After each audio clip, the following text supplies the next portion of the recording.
বৌমা, সারাদিন লাগায় খালি ঘর ঝাড়ু দিলেই হইব? বাড়ি সমস্ত কাজ পড়ে রয়েছে, এটি কেটা করবো? আম্মা, আপনি যেমন প্রেগনেন্ট, আমিও তো প্রেগনেন্ট। আপনি সারাদিন পার পর পা তুইলা শুয়ে বসে আরাম করবেন আর আমাকে কাজের হুকুম করবেন, তাইলে কি হইব? আপনার যেমন কাজ করতে কষ্ট হয়, আমার তো তেমন কাজ করতে কষ্ট হয়। আপনি সারাদিন শুয়ে বসে না থাকা আমার সাথে সাথে একটু কাজে হেল্প করলেও তো পারেন।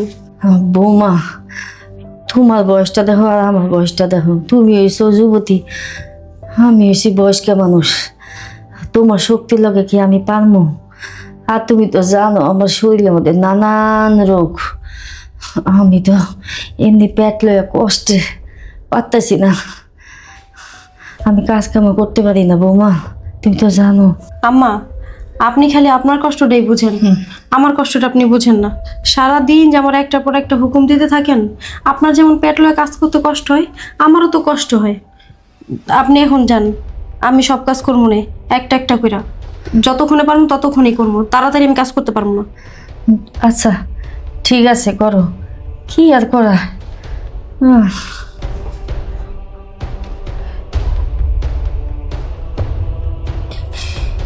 শরণতে মরণ ভালো, এই জীবন আর রাখবো না, মরে যাবো।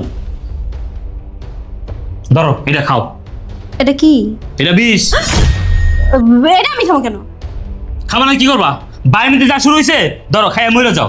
আমি মরবো কেন? না মরলে দাও, আমি খাই মরে যাই। কি কি করতেছো তুমি? তুমি মরতে চাইবা কেন? মরতে যাবো না কি করবো? হ্যাঁ, সমাজে চলতে পারি না। বাইরে গেলে বাইরে জুতো দেয়, বাইরে মুখে থুতু মারে। মানুষে কয় তোর বাপে এই বয়সে আবার বাপ হইব, আমার নাকি ভাই বোন হইব। এদিকে তুমি প্রেগনেন্ট, ওদিকে আমার মায় প্রেগনেন্ট, তবে কি করবো? মরণ চাকর উপায় আছে? আহা, তুমি মানুষের কথা শুধু শুধু কেন শোনো? মানুষ তো কত কথাই কয়, মানুষের কথা কান দিয়ে লাভ আছে? তাহলে দেখো লজ্জা শরম নাই যারা এই সংসার অশান্তি শুরু করছে? হ্যাঁ করে কয় এটা খায় মরে যেতে, আর হ্যাঁ যদি মরতে না পারে তুই আর আমি মরে যে খাই ল, তাইলেই সব ঝামেলা শেষ। দেখো, তুমি উল্টাপাল্টা কথা কই না, এরকম করো না। ভুলবশত একটা কাজ হয়ে গেছে আব্বা আম্মারে দিয়া, আর তাছাড়া বাচ্চা তো আল্লাহর রিটার্ন, বলো আল্লাহ খুশি হয়ে দিছে। তুমি এরকম করতেছো কেন? মানুষে যে যা কয় কোক, তুমি এগুলো শুনো না, কানও দিও না। তুমি এখন ফিরে এসো, আমি তোমার খাওয়ান দিতেছি।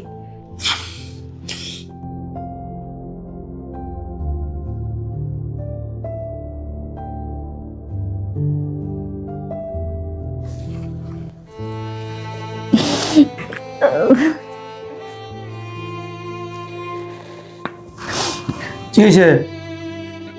বসে কান্দছো কি লিগা? কান্দব না তো কি করবো? কান্দন ছাড়া কোনো উপায় আছে? তুমি যে কাম করছো, তোমাদের বারবার করে কইছি যে দেখো একটা কিন্তু দুর্ঘটনা ঘটা যাবো, কিন্তু হইলো তো। তোমাকে কইলাম যে কত কিছু দেশের মধ্যে কত কিছু পদ্ধতি আছে, তুমি এটা করো, তুমি এটাও করলা না।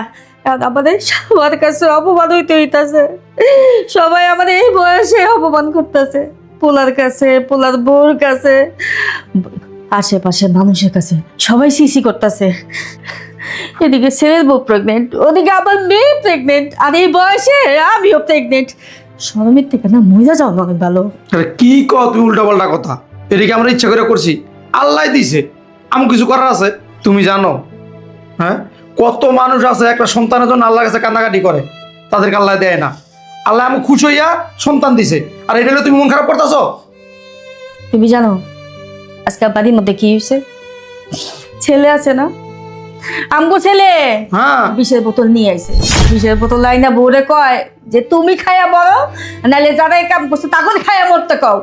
কি রুবেলের এত বড় সাহস, এত বড় কথা কইছে? ঠিক আছে, আমার জিজ্ঞাসা। কি ব্যাপার, দাঁড়ালে কেন? জুয়েল, আমি আর হাঁটতে পারছি না। তুমি এত দূর আমার হাঁটায় নিয়ে আসছো, একটা রিক্সাও নাও নাই। হাঁটায় আনবো না কি করব? তোমাদের এলাকায় যে রাস্তাঘাট, এখানে কি রিক্সা চলে যে আমি রিক্সা নিয়ে আসবো? আমি আর হাঁটতে পারবো না। তখন আমি কি করব? দেখো একটু কষ্ট করে চলো, সামনেই তো বাসা, চলো। আরে আসসালামু আলাইকুম দুলা ভাই, ভালো আছেন? ওয়ালাইকুম আসসালাম। হ্যাঁ আমি ভালো আছি, আপনি ভালো আছেন? হ্যাঁ ভালো আছি।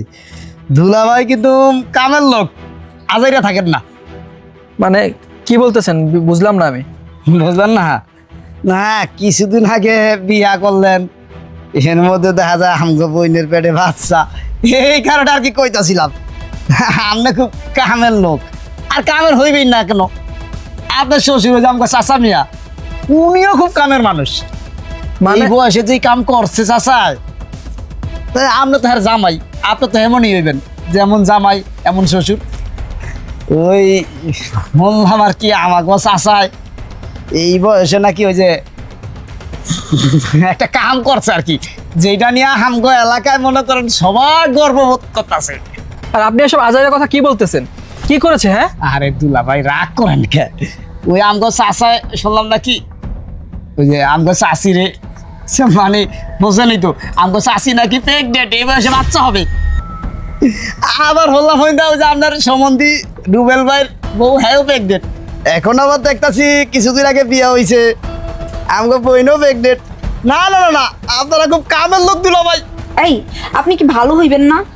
আপনি কি সারা জীবন এই মানুষের আজাইরে পেশাল নিয়েই থাকবেন?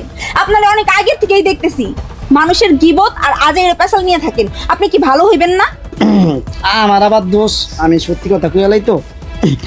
তবে আপনারা জামাই শ্বশুর মিল্লা যে পাল্লা দিছেন, এটা দেখে খুব ভালো লাগলো। আসসালামু আলাইকুম দুলা ভাই, বেড়াতেন? আপনার এত সত্যি কথা বলতে হইব না। আগে যদি জানতাম এই গ্রামের মানুষ এরকম, তাহলে আমি এখানে বিয়েই করতাম না। আমরা নতুন বিয়ে করেছি, আমাদের বাচ্চা কাচ্চা হবে, এটা স্বাভাবিক। রুবেল ভাই বিয়ে করেছে, তার বাচ্চা কাচ্চা হবে, এটা স্বাভাবিক। কিন্তু তোমার মা বাবা যেটা করেছে, এটা কি ঠিক করেছে বলো? ওনাদের কি কোনো কমন সেন্স নাই? এই বয়সে বাচ্চা নেওয়াটা কি ওনাদের উচিত হয়েছে? এটা যদি আমার এলাকার মানুষজন জানে, আমার পরিবারের লোকজন জানে, তাহলে কি আমার মান সম্মান কিছু থাকবে? আমি সমাজে মুখ দেখাবো কিভাবে? জুয়েল, তুমি এমন করে কথা বলছো কেন? এতে কি আমার মা বাবার কোনো হাত আছে? আল্লাহ দিছে, এখন আল্লাহ দিলে কি ফিরে রাখতে পারবো আমরা? আমাদের তো করার কিছু নাই। তাছাড়া এটা তো ভালোই, এই বয়সে যদি আমার ভাই বা বোন হয় তাহলে তো ভালো, তাই না? এই, তোমার কি লজ্জা করে না? তোমার লজ্জা করে না? তুমি এইসব কথা আবার গর্ব করে বলতেছো? আজকে বাসায় চলো, তারপরে এই অপমানের জবাব আমি দিব, এই অপমানের প্রতিশোধ আমি নিবই। তোমার মা বাবাকে উচিত শিক্ষা দেব। চলো।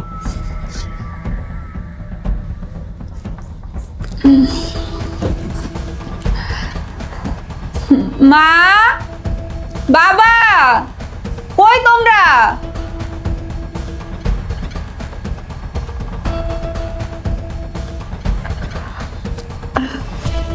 কি ব্যাপার তোমরা? হ্যাঁ ভাবি, আসলাম আমরা। তুমি তো জানোই আমার ডেলিভারির সময় ঘনায় আইছে, আর আমার ডেলিভারি হওয়ার আগ পর্যন্ত আমরা এখানেই থাকবো। কি কও? সামনে তো আমারও ডেলিভারির সময়, আর মানে আমারও একই অবস্থা। এখন তুমিও চলে আসছো, তোমার দেখাশোনা কে করবো? ভাবি, তুমি তো জানোই, আর আমার শাশুড়ি আমারে বইলা দিছে মেয়েদের প্রথম বাচ্চা বাবার বাড়িতে হয়। সবই তো ঠিক আছে, কিন্তু আমাদের যে অবস্থা, পরিস্থিতি তো বুঝতে হবে। আমরা এই অবস্থায় নিজের সংসারের কাজই ঠিক মতো করতে পারি না। তার উপর তুমি যদি এখন এখানেই থাকো, তাহলে তোমার দেখশন সেবার জন্য কে করবে? ভাবি, আমি বুঝলাম না আপনারা কি শুরু করেছেন। হ্যাঁ, আপনারা কি আমার সাথে পাল্লা দিয়েছেন নাকি? তুমি এগুলা কি কইতাছো? পাল্লা দিছি মানে? তোমার লগে আমরা কি পাল্লা দিব? কি পাল্লা দিয়েছেন বুঝেন না? আপনি প্রেগনেন্ট, এখন আপনার বাচ্চা নেওয়ার সময়। এটা না হয় মারা যায়, ও প্রেগনেন্ট, কারণ আমরাও কিছুদিন আগে বিয়ে করেছি, ওর বাচ্চা কাচ্চা হবে, এটা স্বাভাবিক। কিন্তু আম্মা, শাশুড়ি আম্মা কি করেছে? উনি যে এখন প্রেগনেন্ট, উনি যে বাচ্চা নিতেছে, এটাকে ঠিক করতেছে? শ্বশুরমশাই কাজটা একদম ঠিক করেনি, মান সম্মান আর কিচ্ছু রাখলো না, সমাজে মুখও দেখাতে পারতেছি না। আরে নেহা, জয়ের কি অবস্থা? কেমন আছো? কখন আসলা? মাত্রই আসলাম। ভালো থাকতে দিয়েছেন আপনারা? ভালো থাকবো কিভাবে? হ্যাঁ, কে আমি আবার কি করলাম? কি করেছেন মানে? আপনারাই তো সবকিছু করেছেন। আরে কি করলাম একটু খুলে বলো তো। খুলে বলার কিছুই নেই।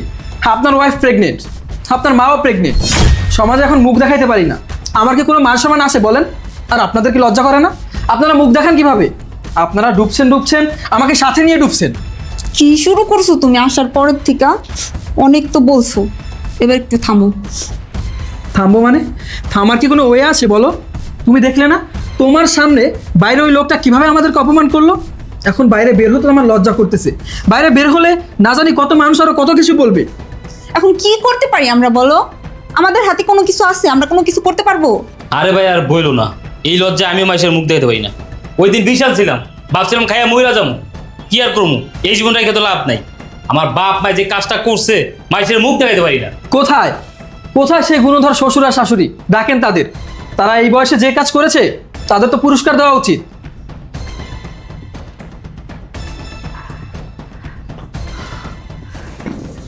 মা নেহা আইসোস? জামাই বাবাজি কেমন আছো? ভালো আছি। ভালো না থেকে আর উপায় আছে বলেন? আমার তখন গর্ব হয় যে আমি আপনাদের বাড়িতে বিয়ে করেছি।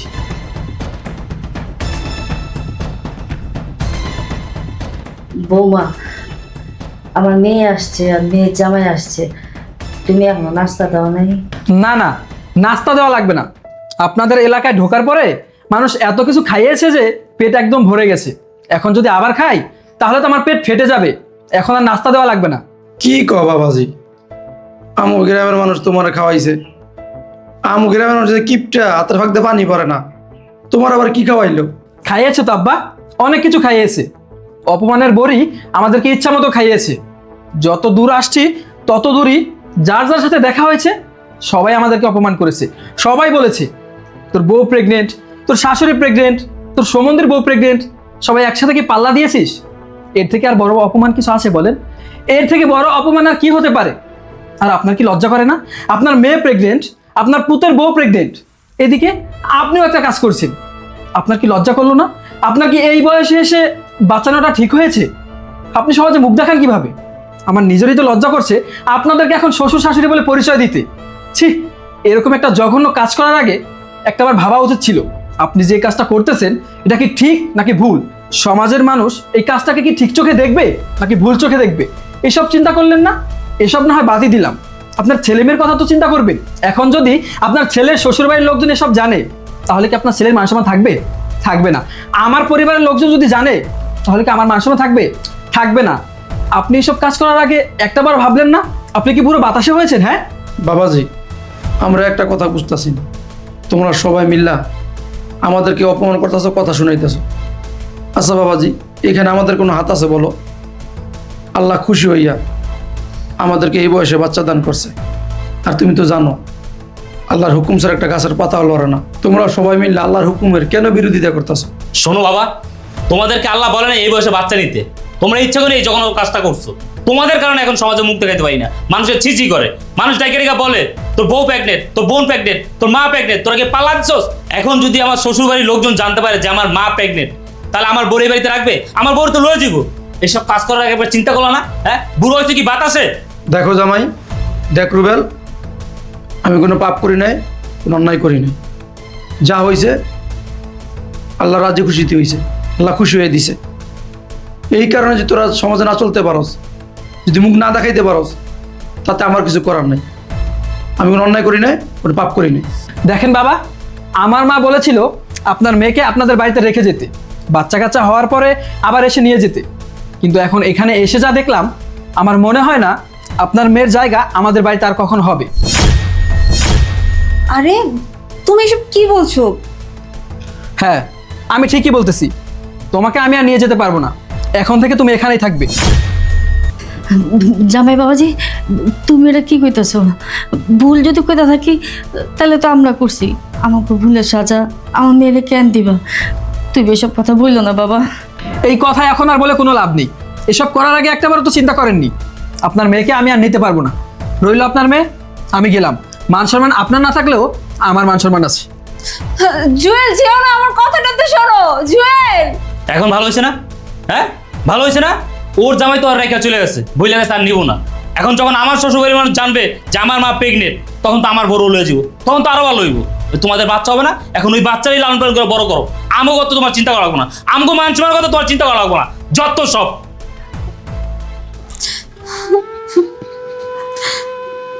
ভাবি, মা, জুয়েল তো আমার রেখে চলে গেল, এখন আমার কি হবে? তুমি চিন্তা করো না নেহা, সব কিছু ঠিক হয়ে যাবে। আর মা, আপনার ছেলে রাগের মাথায় 2-4 কথা বলে চলে গেছে, আপনারা কিছু মনে করেন না, সব ঠিক হয়ে যাবে। ওর রাগ কমে গেলেও বুঝতে পারবে। আর মানুষের কথা কান দেওয়ার দরকার আছে, কে কি বললো, মানুষের কথা শুনেন না। মানুষের কথা শুই না, আপনি শুধু শুধু আপনার শরীরটা আরো খারাপ করেন না। ভিতরে চলেন, তুমি ভিতরে চলো না।